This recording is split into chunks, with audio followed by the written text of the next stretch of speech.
Hey guys, welcome back to my channel. In today's video, I'm going to show you how to open Nubank account on Nubank. First, Nubank is a digital bank, meaning everything is online, fast and easy to use from your phone. First, open the App Store and in the search bar type Nubank. Download and open the app. Once you will open your account, you will be asked to enter your name, email and phone number.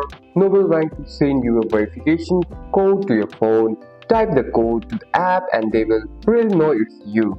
Enter your date of birth, email address and CPF, which includes your tax ID. This helps Nubank to confirm your identity. After that, choose a security code or password for your account. You might be also set up biometric login like fingerprint or face unlock if your phone supports it. Once approved, you will see your account balance. You can post money, pay bills, transfer money, and even order your new bank card. And that's it. That's all for today's video, guys. If you found this video helpful, drop a like and subscribe for more videos. Thanks for watching. See you in the next one.